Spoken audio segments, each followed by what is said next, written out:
Greetings, humans. Welcome back to part 11 to What If Deku Had the Powers of the Sage of the Six Paths. Be sure to watch the other videos in the series. There will be a playlist linked in the description and pinned in the top of the comments, along with the link of the Discord that I'm using to communicate.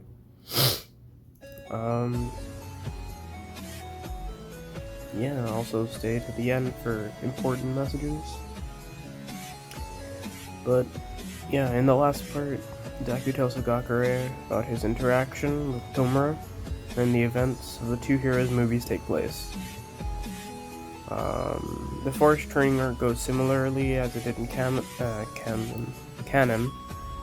with some alteration, obviously, and then after the rescue, Bakugo and Class A resumed their lives, not knowing about the change that is to come.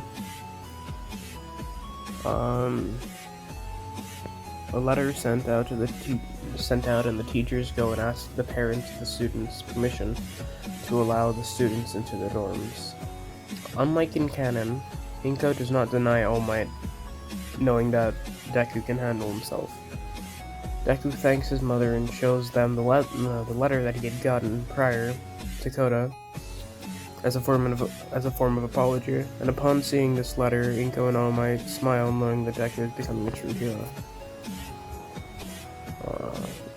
Aizawa and the entirety of Class 1A are outside of the dorms, and Aizawa tells everyone that he would have expelled everyone aside from Hagakure, Kyoko, and Bakugo due to them all being unable to stop Deku, Momo, Todoroki, Kirishima, and Ida. And Aizawa leaves the group in despair. Deku nods to Bakugo, and Bakugo does what he did in canon, using communary to help lighten the class's spirits and hands Kirishima some money covering the night vision goggle cost. As the class are in the dorms, to aid with the adjusting, they decide to hold the best room contest. For the most part, things go as they did in canon, aside from slight changes.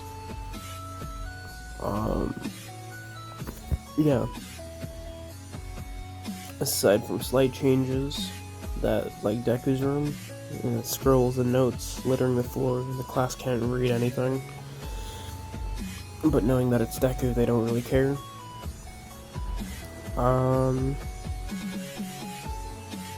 Like in canon, Asui calls the group who went using Uraraka. She calls them using Uraraka, and then has their emotional talk. They apologize. The night goes on like normal though. The next day the class go to the training ground to work on their ultimate moves. Deku practices using his attacks more effectively, and works on seals and some other more difficult jutsu to use.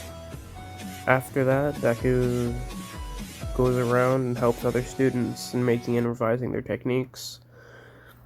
Deku talks to the teachers, but when a piece of rock is about to fall in All Might, Deku catches it and throws it back at Bakugo again, informing him to do whatever he just did, but on a moving target.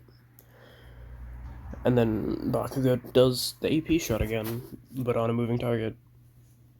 Nothing really else to say there.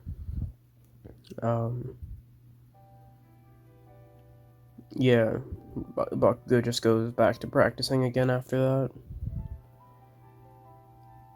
And All Might is thankful for Deku protecting him, but Deku claims that is nothing to be thankful for. The day continues, and the class grow understanding their abilities better. Deku has a few ideas to use when need be. Class 1B joined them, but Monoma once again annoys the class as they train. On the morning of the Provisional Hero License exam, they travel to the needed area. Sorry, I thought someone was here. They travel to the needed area.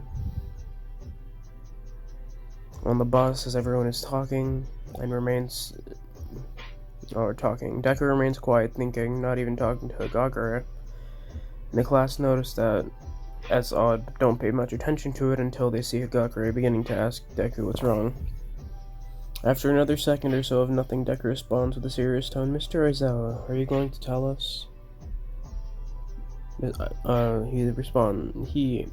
I can't speak. After a second or so of nothing, Deku responds in a serious tone, "Mr. Aizawa, are you going to tell us, or?" No. The class look up, confused, and Aizawa smirks at Deku. "You figured it out then." Deku nods and speaks up, getting everyone's attention. "We're going to be targeted and hunted in this exam. The reason being, they know everything about us. And not only that, but we know little to nothing about them." Kaminari asks how they know anything about us, then suddenly Momo responds, "The UA Sports Festival." Deku states in an agreeing manner, "Exactly. It's a large event showing off UA students and giving them in turn giving us a large disadvantage, and giving them a large advantage due to all of our information being displayed for everyone to see."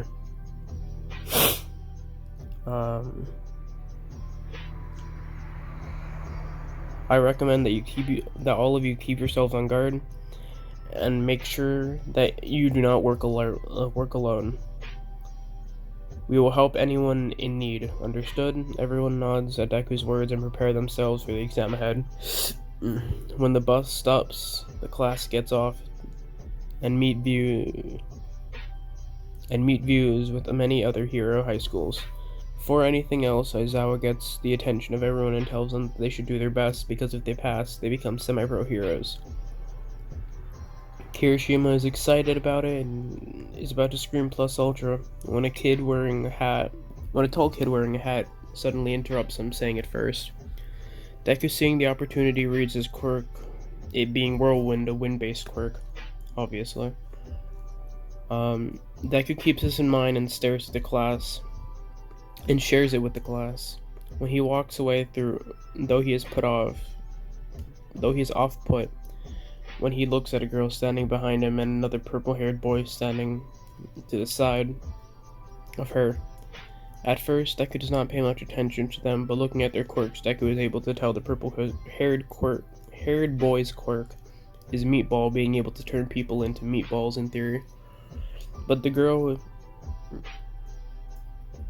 is what worried him. He was unable to get a proper reading on her quirk. It was almost like it was being blocked or masked in some way.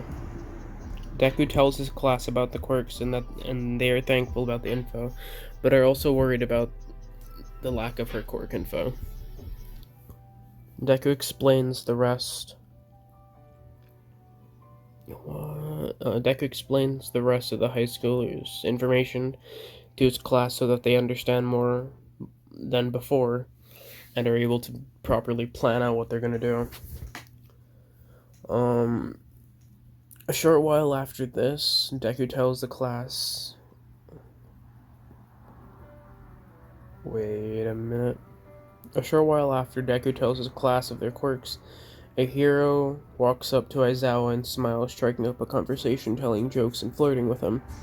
Aizawa shoots down her advances, and Deku is made aware of her standing upon her saying that she is the smile hero, Miss Joke. Later on, the schools are in a large rectangular room with a tired, middle-aged man that goes up onto the stage explaining the rules of the exam. That there will only be about 100 people who pass on to the next test, and the building unfolds.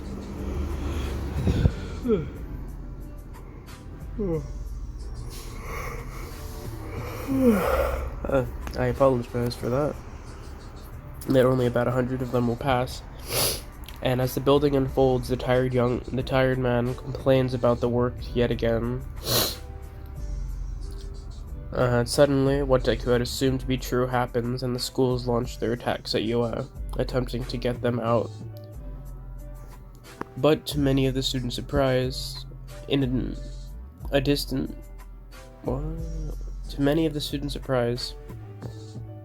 and distaste, Midoriya, jumps up and yells Shinra Tensei, making all the balls scatter away, while also speeding back to the group, making sure none of the balls hit his teammates. As strays, the majority of the class thank Deku, and he states that they should all stick together, but Bakugo runs off being Bakugo, and he has his little group with him. Todoroki does the same, not being able to use his quirk to the fullest if he's in a group. The attacks continue with Inasa, I think that's his name. Inasa does what he did in canon, and the group is broken up.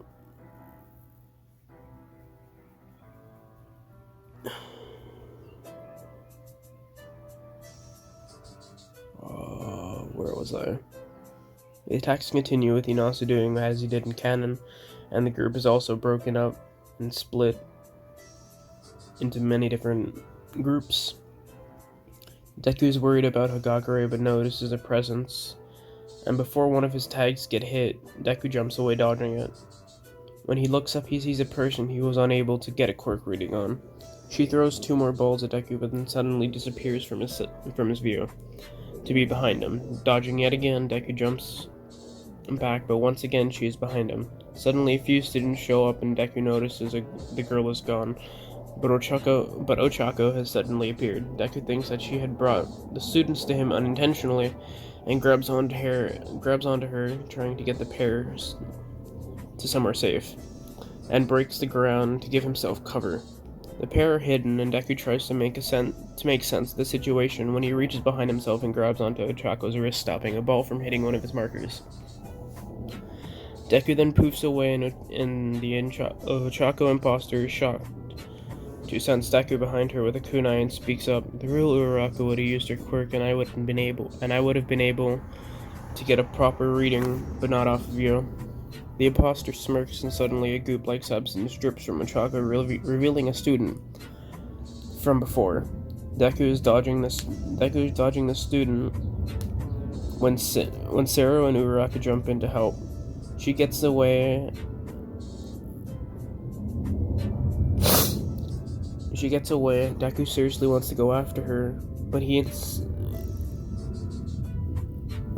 realizes that he is with his group and decides that it would be best if they had not, because she had no markers on her due to the lack of clothing. After Deku confirms that they're both real, they form a plan to pass the situation with everyone and their groups. And the situation with everyone in their groups play out the same. Deku, Sero, and Uraraka do as they did in canon, making it into the passing 100. All those who pass in canon do so in this what if. Next, the tired man speaks up again in the area they are telling him. The next area will be a rescue portion, while the area they were just in becomes destroyed. On the television above him, Kami's interaction with Deku in the waiting room goes the same, but in place of Uraraka, it's Hagakure getting more and more upset at the situation despite Deku ignoring Kami's presence. The school's now switching roles from attacking each other to teaming up to help others. Deku and his class get ready. As Deku sees a boy crying, Deku flies over and tells the child that he will be alright and asks what happened. The boy speaks up and states, I think I broke my arm.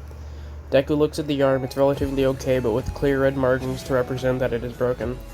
Deku grabs the kid and tells him to hold on as Deku goes over to the medical tent the school set up, and Deku tells him that this child has a hurt arm and places him down to be treated. Deku tells the kid that he is safe in their hands, and for the first time, Deku sees the kid's face to realize it is an old man in kid's clothing. Where was I? Off-put, Deku goes back to his group, and they all agree to split up into search parties. The groups go off and search for hurt individuals, while Deku helps set up multiple first aid areas, where the first responders can go to get by using his clones to work these situations, healing wounded people. The real Deku, on the other hand, flies around searching for people that need his help, and doing so, if need be. Suddenly, Deku notices that Gang Orca and his crew are there and decides to leave the fight to Todoroki and Inasa. After a while of rescuing, Deku notices that both Inasa and Shoto are fighting, but decides it's time for him to hop in. But as Deku does this, both of them drop to the ground, barely conscious due to Gang Orca's attacks. Deku speeds over and kicks Gang Orca into the wall and yells at the pair, "Both of you are heroes, right? Heroes don't have time to argue with each other in these situations. If the heroes are in chaos, the public will be even worse off. Think of them in your vision. Think of them before your vision becomes clouded due to your past." Inasa and Shoto decide to work together and make their flame tornado like they had done in canon, but Deku helps with them making a clone that waves hand seals, and both Deku and his clone yell in unison, Phoenix Flower Jutsu and Air Bullet, respectively, firing multiple wind and fire projectiles into the tornado, making it stronger, which stalls Orca for a while. But Deku doesn't want to use full force not to kill him.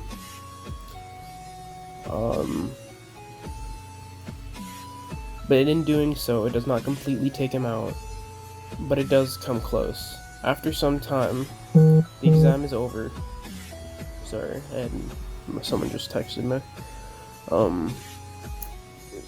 After some time, the exam is over and Deku helps Orca to his feet and summons the King of Hell to heal his and Orca's wounds. Due to what they had done to him, Deku also makes a few shadow clones and tells him to help people, or to heal people, and if need be use the King of Hell if it's serious enough. Tired Man suggests a change, as if he looked if they had passed, and Deku does so, and to no one's surprise, he had gotten his license. And so did everyone that did so in canon. But those who had not passed in canon did not in this what if. Yeah, upon getting his license, Deku shows a slight smirk knowing that he is making progress, and Sisagakure is glad too. The groups go to the dorms again, but Deku notices something off about Bakugo. Later in the day, Bakugo confronts Deku and tells him to meet outside. When everyone goes to sleep, the pair meet outside, and Bakugo leads Deku to the training ground that they were in the beginning of the school with the buildings.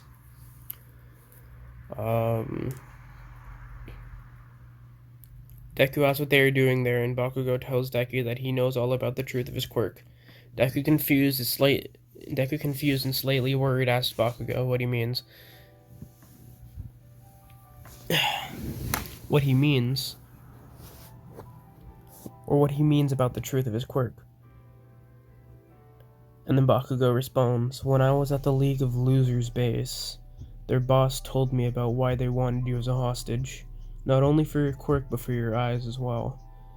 Their abilities rooted into pure traces of chakra."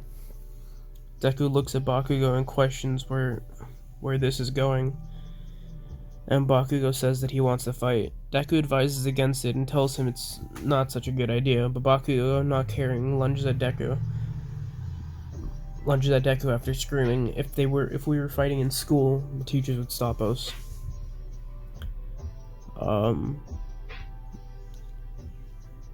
But after saying this, Bakugo lunges at Deku, throwing an explosion, and Deku dodges him, not wanting to do anything. But Bakugo yells at Deku to get serious, and throws another explosion in Deku's direction. He blocks this, but Bakugo charges through the explosion and punches Deku in the gut, sending him backwards, and nearly into a building. Getting up, Deku sweep kicks Bakugo, tripping him and using a clone to hold him down. Bakugo, irritated, uses a large explosion to blow away the clone. Seeing Bakugo charging at him again, Deku reflexively kicks Bakugo and his explosion away, sending Bakugo into the building behind him. He is confused as to why not only did he not feel Not only why did he not feel it, but why did the explosion disperse? And when he looks up, Bakugo is knocked out even though he's sure he didn't hit him, until Deku realizes that he's made a truth-seeking orb take the shape around his foot. And in a nearby water puddle, Deku can see a slight alteration around his eyes, and notices that he unconsciously activated the Sage mode that he was saving for later. He checked on Bakugo and went to go see if he was alright, and throws him into the King of Hell, which heals him. But when he does, Bakugo throws an explosion at him, surprising Deku and launching him back. Giving Bakugo distance, Deku gets ready to knock him out again, but suddenly Bakugo stops and starts speaking. Why is it me? Why is it my fault? As Deku stands there confused, he sees Bakugo begin to cry, and he speaks up again. Why is it my fault that the hero All Might died? A shocked look sits on Deku's face as Bakugo continues speaking. I was too weak, I got caught, and I needed rescuing. If I was stronger, then All Might would have still been here. And if I hadn't been caught, the symbol of peace would have still been able to stand. Deku walks over and Bakugo gets into another fighting stance, but Deku chops Bakugo on the head and speaks. You idiot. Not only is it not your fault, but the time was up, whether it was you or by natural causes. Think about this. On the bright side, at least he was able to go out protecting the people the way that he wanted to, taking out the big bad. Still upset, Bakugo agrees a bit, and seeing this, Deku tells him that he thinks he should know the truth. Bakugo is confused, and he tells Bakugo to follow him. As Deku and Bakugo walk back, they are stopped by Aizawa and All Might at first, Deku is pleased to see All Might, seeing as though he needed to tell him something. But before he can, Aizawa ties up the pair and lectures them both for trespassing and fighting on school grounds, and tells them that if he was willing to, he'd write them up here, or if he was willing to write up the papers, they would have been both expelled. But instead, they were going to be on cleaning duty for the class dorms. Accepting these conditions, Deku and Bakugo agree to do so, but when they're back at the dorms, Deku holds All Might back, telling him that they need to talk. Agreeing, they walk into the teacher's lounge and talk. Deku's starting off. Seeing as though Bakugo is here, I'm sure you know why I'm here, All Might. All Might nods his head, but asks why Deku thought of doing this. Deku responds calmly, he thinks he's the reason you're no longer able to be a hero, and I believe he no longer needs to be left out in the dark. Understanding, All Might speaks. Young Bakugo, I'm sure that you know that I am no longer able to retain being a hero any longer. Bakugo looks down, but All Might continues speaking. The reason I am no longer able to be a hero is because I have lost my quirk. Its flames of use has been burnt out, and had lit another torch quite some time ago. I had passed my quirk to another aspiring hero, and in turn slowly lost the ability to use it. So it is not your fault, young Bakugo. Bakugo then looks up confused and stares at All Might and Deku. You passed your quirk? How is that even possible? All Might then speaks up. I was originally born quirkless. To this, Bakugo is stunned, but allows All Might to continue speaking. The quirk I used was a quirk called One for All. A quirk passed through the ages with the ability to stockpile power of each of the previous users, cultivating it, and making it more powerful than it had been before, landing onto the power that you see today. Bakugo, understanding, feels less bad about it, but still feels that he is slightly responsible. The time continues as the group talk, but eventually the two boys go back to the dorms and rest, needing to clean the dorms the next day. And that is all for this video. Sorry for the delay, seeing as a lack of decisions. The winner of the 100 sub special is going to be the adaptation quirk. I'm already working on the script. I'm working on some of the concept art, and I have an idea of how the quirk's gonna work in the future. Well, somewhat, and I have an idea for the plot. So that should be coming out soon